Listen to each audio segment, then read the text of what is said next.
Tom up. Tom's with Modus Digital. I know a few of you had a chance to meet some of the Modus team yesterday, so obviously we've got, they're right in front of us over here, and Tom is, so a little bit of Tom's background actually, and he was able to kindly share this with us earlier. So he's got 17 years experience in the digital space, and he's leading the kind of strategy and design side of things with Modus Digital. They're obviously a creative agency based in the Northeast, and his kind of background is more in the kind of the strong development and design side of things. He's also got an entrepreneurial and startup background, which is really kind of an interesting concept, which is relatable to a lot of us in the room right now. Couple of random facts about Tom as well. He was born in San Juan, Puerto Rico, grew up in New York, so that's home for him. He's been on 2 international dating shows in the past as well, which is quite impressive. So Tom's going to be presenting this morning on from static data to living insight. There'll be a little bit of time at the end for Q&A. Please join me in welcoming Tom as our next speaker this morning. Thank you.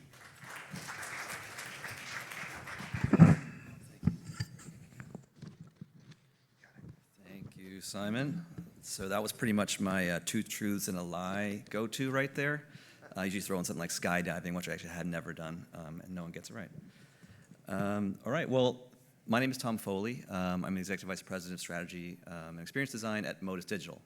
Modus Digital is lucky enough to be in the space working with a bunch of great clients, including a number of pharmaceutical companies. We do everything from digital strategy to design, and also development and maintenance. So we kind of the whole 360 of it. And why that's relevant is because in this world where AI is ascendant, it has transformed the way we do our work, both the way we do our work in our own company and the way we do work for others. So we're lucky enough to have experience both using AI to enable our own processes, but also do that for our clients on a larger scale. So that's a little bit about what I'll be talking about today. Let's see if I can figure out how to work this thing. Yeah. All right, so just in terms of an agenda, you probably recognize what's broken about our insights today. I think we all can probably come up with 3 or 4 things that we think of already. Let's see if I can come up with one that you don't think of, but then we'll talk about how we build trust, and then kind of the capability stack, like how to actually do this, and then a little bit of a homework assignment, like what to do next. And I think I also want to say that it was Angela's presentation and Rob's presentation are kind of nicely building into this. So I want to really represent that AI is so new. There are really no experts. That was an excellent point. This is just us sharing with you some of our experience. Hopefully it's triggering in a good way. Some good thoughts, maybe some negative ones. We'll see. And let's go for it. There we go. All right, let's talk about what's broken about insights today. So we have these projects, right? We want to build some insights around either our customers, whether it's HCPs or patients. We want to build a journey. We want to understand the personas. We want to do that because it's foundational to what we understand. And then we want to use that going forward as we go through the years of promoting our brands. So the problem with that is that we're brands right off the bat. A lot of this information is owned by the brand teams, and it is sort of siloed. So they're rarely shared. These insights are rarely shared across initiatives. On top of the way that they do that, they're built for short-term needs. So there's a campaign or there's we need to do something right now that is about patients inside the awareness space, right? So we do a study. We buy that study. It comes back to us in summarized format, and then that's all we've got. So it only it's just capturing moments, not arcs. It's only capturing the specific use that it was requested. And then it's shelved. So we do all this work. We understand it. It drives some kind of strategic need for us for the moment. And then we just say, great, we got that. Done. Put it on the shelf, move on to the next thing. And then we talk about HCPs in the treatment space. We do the next thing. And rarely are these things ever connected. So that probably rings kind of true for people, I hope. So I want to talk about changing the conversation a little bit, like going from collection to conversation, from reporting to evergreen insight. Just trying to say that AI is enabling us to think about this in a new way. that we can say we used to just get reports, which are surveys or dashboards or some kind of static document. And we can sort of start having conversations now. We can have a narrative. We can think about individuals in the context of their entire experience, not just what we looked at. So it's adaptive, real time and over time. So we can look at it more longitudinally. So if you think about the data itself, what we're looking at, right? There's sort of this funnel on the right-hand side there. Sort of at the bottom is the brand, the indication. So that's the granular level stuff that we're looking for here. Above that, there are insights that we can gather around the therapeutic area, right? So a brand and an indication exists inside a therapeutic area, right? Above that are actual patient and HCP experiences that transcend all of that. So when we're asking questions and getting information around this work that we're looking for, we're gathering all of that, but we're not actually using it all. We're gathering all the stuff that's specific to our need for the brand and indication use case that we're trying to study. But around that is a tremendous amount of additional information that just goes to waste. And so how do we unlock that? How can we get more from that? How can we get anonymized interview transcripts? They're not just the summarized study, but the actual data inside that study. The studies themselves are useful because they have additional insight. That is the sort of aggregation of all that thought. Patient HCP data itself, but anonymized. Call center data, what about that? Anonymized call center data, and also media and current events data. So how can we bring that into a system that we can get more insight around along this trajectory of brand all the way up through regular patient HCP experience?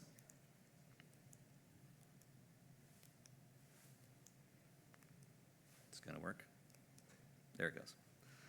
So tying insights to demand delivers versatility to go deep, wide, or higher depending on your needs. So insights that can compound over time.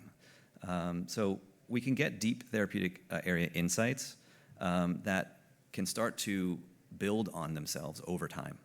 So as we are doing new studies, the information that we're gathering around the basic information that we're looking for the specific need is also gathered. That's also captured and stored inside our systems. We can reference that on demand if we want, and we can scale up and down the funnel from brand through insight, human insight, whenever we want, however we want, just by querying the data that we've already got. It's above brand patterns. So human experiences like coverage and access, financial needs, enrollment in patient services, all this stuff isn't necessarily tied to a single brand. There's a lot of stuff that is just sort of human experience. Going to the pharmacy, what's a specialty pharmacy like? A lot of that stuff is across brands. So that data, while specifically important for the brand use, can also be gathered from other areas. And the last one here is a live feed, staying current. How can we get closer to what is currently happening right now out there with our patients and with our HCPs? Call centers are talking to them every day. They're capturing information. There's cases you can capture sentiment. You can capture things like changes to the insurance landscape that are affecting patients. That is very current, and that can be captured in a compliant way, using AI. Obviously, other things like social media, publications, things like that, as well as conferences, things that are happening out there. The HCPs are talking all the time. What are they talking about? So let's talk about building for trust.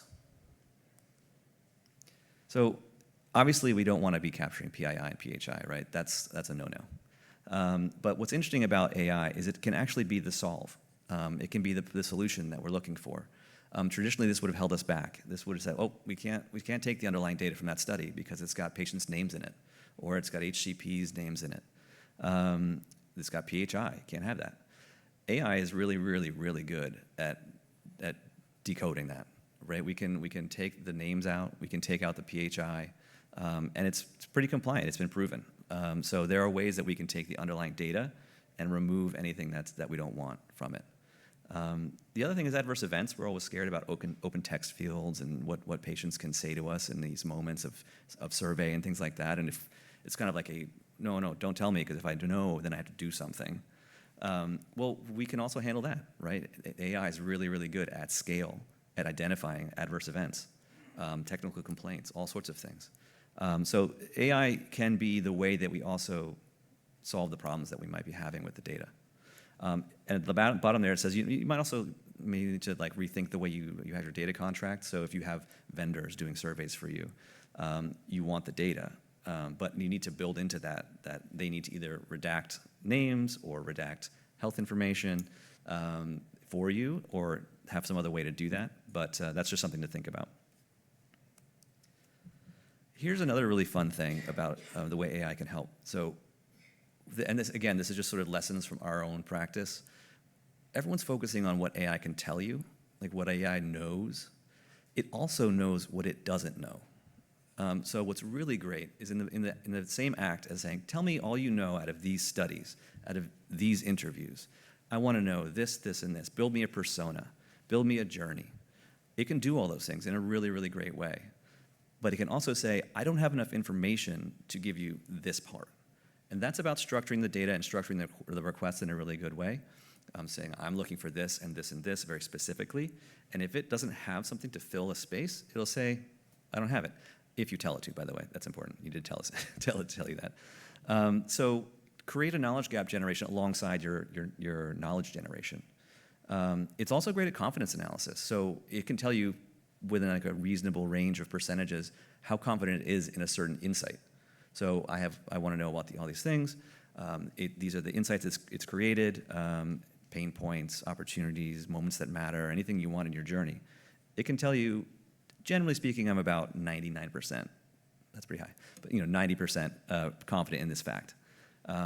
What about this one? It's edgy. So it can tell you, and that can be for you a great sense of I will include this in my study or I will not. So the idea that you have a way to say this is something I would like to include or not is important. Also, you can let AI ask for more. It can tell you what it needs to be better. So if you set it up, it'll say, I need more patient data in this space, or this segment isn't covered well. Specifically to your ask, I don't have enough. Get me some more data there. So these systems can kind of be set up to feed themselves. So defining and talking to your customers obviously is important. So one other wonderful thing about AI is you can build synthetic users. You can build personas. You can build representations of who you want to address in any sort of format if you're very specific about it. So the first one here is building a persona codebook. I have an example of it later, a couple of points of it, how it looks. But what I was also mentioning earlier is just being specific about what you're asking of it so that you can set up a framework that it can fill out. Because it knows how to generate insight, but you need to tell it how you want it. Give it examples. Give it a framework. You can give it like even a rating mechanism, 1 through 5. This is what each of those things means. So building this code book is important, and being specific is important. Because if you're trying to build a persona, if it's trying to separate people out into different cohorts, you need to tell it what matters. The idea of synthetic users and digital twins is really interesting. In these days, it's not that hard to build an agent. And so you can just take all this data, the output of the code book, for instance, the persona itself, drop that in with a tremendous amount of like original content, and then ask it to create an agent. Create an agent out of that, and now you can ask questions specifically of a type of user. A digital twin, same thing. You can create a voice agent even if you wanted to. And the other here is the last one is polling your personas. So once you've created these personas, you can use them to drive other things. You can bring those users into other scenarios, for instance, journey maps. You can say, build me a journey map for this persona. And because you've set it up so well, you've created the code book, you've created the persona framework, it's going to create you a much better journey because it has a lot more information that it can use, and it's targeted. So this is the old way, right? Going from insights that expire. So basically, an 8 to 12 week process. It's expensive, like 150 to 300K to create a study. We got to define the needs, to gather the requirements, determine the data strategy, acquire that data, synthesize it, and deliver those insights. Right? This seems very familiar, I'm sure, to most of you. We want to go to more of this, where we're sort of becoming an insight gardener. where this is a continuous process. It's not necessarily something that is done as a one-off for a purpose that is specific to some sort of strategy meeting that you've got on the calendar later in the year. We want this to be more of a continuous process. So we can cut out a number of steps because you can at any time ping the data that you've got. And as I said, it can tell you where it doesn't have what you need. And then you just go out and get more data, put it in there, and rerun it. So this becomes a place where you can actually always have insights at hand. And then if you need to pack more in, you just continue to add more insights. So it shortens the loop, and it's much more effective. Lastly here, I think, well, maybe not lastly, I'm not sure, maybe there's another slide, but bringing the AI /HI is important. This is a real lesson that we've learned along the way, and the human intelligence aspect is really important. AI goes wrong all the time. It's great to start you off. It's great as a base coat, we like to say. It'll get you 80-90% of the way there, but you really, really need to take it the rest of the way yourself. For instance, if you ask it to create sub-journey steps along a 7-stage, patient journey, it'll give you like 3 sub-journey steps per stage. That doesn't seem right. It can't be exactly 3 for every stage. So make sure that you're checking it, make sure you're looking at it and understanding. Be careful what you ask for. I like to say it's a little bit like a genie in a bottle. If you give it a sort of a general request, you might not like what you get back. You might get the end result might be interesting, but not useful. And then, the last thing is, the human intelligence. It will bring you home. So that last little bit of effort really, really matters. Making sure that there's someone looking at it and bringing it over the finish line. So we've spent the last decade, scaling our data. We think the next decade is about unlocking knowledge. And the way things are moving, it's probably more like the next 2 years, and there'll be something whole new. So, but the unlocking knowledge is going to be the most important thing. So let's talk a little bit about the capability stack here. This is a really simple one. We're not going to spend too much time on this, but effectively capture signals, make sense of it, layer in the human intelligence, deliver those insights in any format you like. And that last part is actually, there's a lot of different ways to do that. And then bring it right back to signal capture and just keep doing that. That's sort of the same loop we were looking at before, just continuously doing this process. So why is it worth this? So your studies will stop expiring. A study that compounds will definitely beat 150K studies that don't, because it's just evergreen knowledge and it just continues to grow and get better. So as your brand continues, it just will continue to be more and more responsive to what you give it. Speed becomes a moat. So the 8-week, 8 to 12-week research cycle goes to a same-day answer. That's a real advantage. That's something that you can, very, very quickly use and get ahead of people. The insight survives turnover. So, we were just talking, I think Rob was saying this, that, how I can't remember how many months he said, 24 months, 18 months, whatever, before we were out the door into a new place. That's not great. But this will help the institutional knowledge walking out the door, because you keep it. It's in the system. And then, cross-brand leverage, one investment value across all your TAs. So obviously use judiciously, but the idea is that these insights are across a lot of different places that you don't necessarily use them currently. So what are we talking about here specifically? The AI insight maturity model here is sort of, there are a lot of different stages, and then probably various other ways to interpret this. But from left to right, it's basically kind of the small, start small. Rob was just saying this about, use ChatGPT, use Copilot, ask questions, go out there, give it some things to look at and extract some information. Start there, because as you start there, you'll start to develop a capability. You'll start to understand that this can actually deliver some interesting insights. Then you'll start to say, you know what, we're doing this so much now. We should probably automate some of this. We should probably make this kind of like ingrained in our way of working. So then you're gonna start using, like MCPs, cloud co-work, saving your skills, kind of taking this to the next level, making this an internal process. So when we do research, for instance, we start here. We first do this, and then we do that. Then you might grow into some more advanced uses of this. Then you might say, I think it would be good to have some synthetic users and some digital twins that I can talk to. Something that I can just ping whenever I want to see what they think of this brand message or what they think of this new idea for a start form or something like that. So how can I get a quick insight from an agent that is backed up by really good data, really solid data? Then you start thinking about a custom insight engine. So a human-in-the-loop verification, obviously, but this starts to become more programmatic. This is where you're having interfaces that you've built that are bringing the AI insights to you in a more bite-sized, intuitive, easy-to-use way.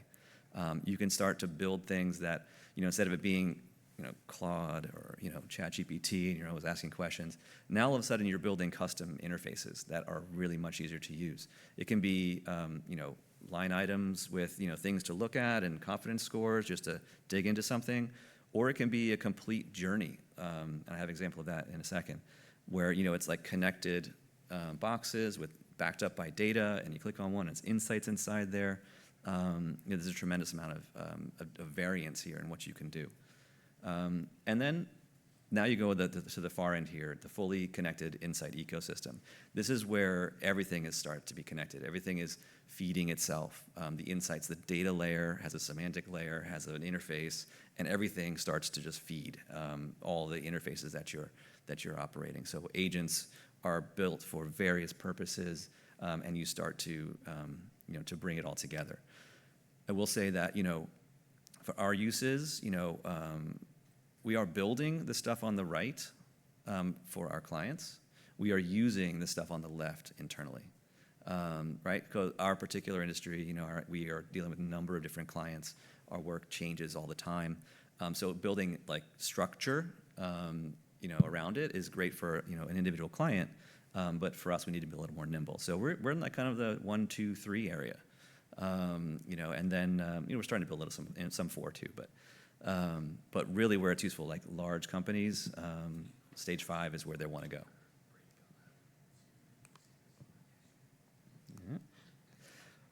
A couple of quick examples here. On the left, patient experience, inside ecosystem. This is sort of that stage 4, stage 5 execution. You're looking at a journey map with connected insight. You can click on any of those boxes. This is a live app that we built. And insights will pop up. You can see specifically at every stage which HCPs are involved, how the patient is flowing through from awareness all the way through end of life. There on the bottom there's a little video, which is actually a sort of a podcast, stage by stage description of pain points, moments that matter, what the patient is experiencing in any one of those stages. And on the right is a little look at what a code book looks like. This is just a couple of the sections, but just to give you an idea, I'm not sure how big that is, so maybe I can't see it, but this is the amount of detail that works when you're trying to build personas. The one on the bottom, that's a rating system, 1 through 5, with very specific titles, descriptions, and examples for each one of those ratings. So you can say, rate how this user is behaving in this, maybe how digital they are, or what kind of behavior they have, and you can have a rating. And then the top one is put users in these boxes. This user is either an executor or someone that's not in execution mode. So that's the way that you can do that. So I'll end with this. Take this home. Think about it. Think about what you have done recently and some work that you may have commissioned in like the last 2 years, and where is that now? How much use did you get out of it? What would you use it again, or would you just do another study? Would you commission another study? I think that's an interesting sort of litmus test to see where you want to go. And I say thank you very much. That's it for me. Wonderful. Thank you very much, Tom. Time for a couple of quick questions before we hop out for a morning break. Anybody want to chime in? Yes.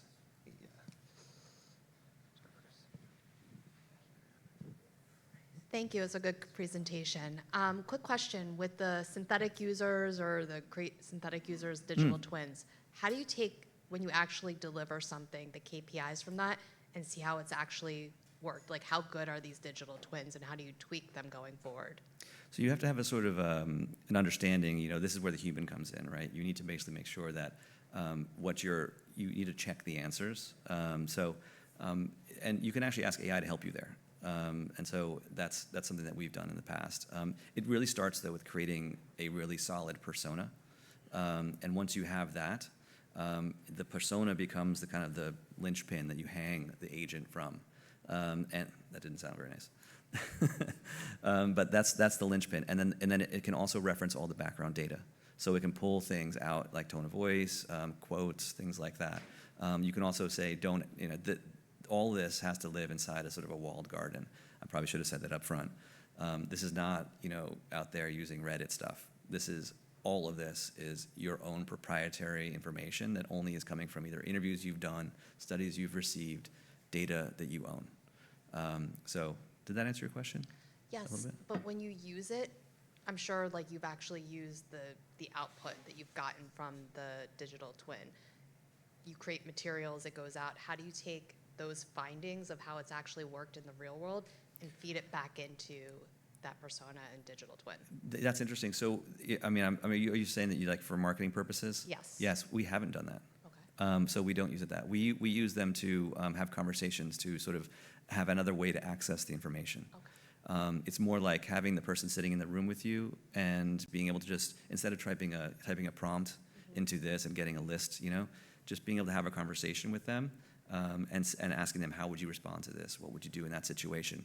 What would be a way to connect you with patient advocacy groups, for instance, or things like that? And that feeds our journey mapping, strategy, and things like that. Thank you. Yep. Hey, Tom. First of all, I think it was a really good presentation. I appreciate your Thank you. perspective. Can you go back to your slide with your journey, the ecosystem, the 5 items? Because you made a really good comment about what you're using internally on the left and what you're using with your clients on the right. Yep. That middle one, I think, is the most important one because that is where the inflection point of which way you go. Are you using that with your clients, or is that just an internal piece to help you educate yourself about your client or your customer? We're doing both. So it's interesting. So a lot of this work is very collaborative that we're doing. And so with some of our larger clients, we're building this for them as well as for us. So we build it for them on their systems, and we use it with them. And it's also sort of a training process because there's a this culture point you were making earlier, which is a really good one, is a very important one. So we need to make sure that we're building a culture of using these tools, and so building these personas, these synthetic users for them, and making that part of their process has become really important. So are they able to talk to this synthetic person? So they're educating the AI as to what this personality type may be or characteristics, and they can go back and forth, and this AI is challenging back and forth almost like it's holding on to that personality. Yes. I think that's brilliant. That's great. You can do that across multiple user types. Right. Any more questions for Tom? No? All right. Thank you very much, Tom. Appreciate it. Okay, so we're gonna take a quick break now. We'll reconvene, in fact, at 11:05 because I know we've obviously overrun just a little bit this morning. Justin, I don't know, are you able to pull up the QR code real quick? Here we go. So last session of the day, obviously it's going to be choreographed by Rich Schwartz in the corner there. If anybody wants to chime in on, there's a couple of questions and the opportunity to share some feedback, hop in on that, share your 2 cents, and obviously these are going to be discussion points for the wrap-up session at the end. So if there's things that you want to, that you've come here that you want to discuss or you want to hear about other people's perspectives on, integrate your thoughts and comments into the feedback forms through that QR code, and obviously Rich and obviously we'll have a chance to bring that up and discuss at the end. We're going to reconvene. We'll obviously leave that up during the break. Head next door, grab yourself some coffees, refreshments. We'll be back in at 11:05 sharp for the next. We've got 3 more sessions: a presentation, a panel, then another presentation and lunch. So we've got about 20 or so minutes. Stop by the exhibitor booths if anybody would want to, connect with the Modus team. Obviously, Tom's about, and Franco and a few of the other members. So definitely get a chance to connect with those. And we'll see you in 20 minutes. Thank you.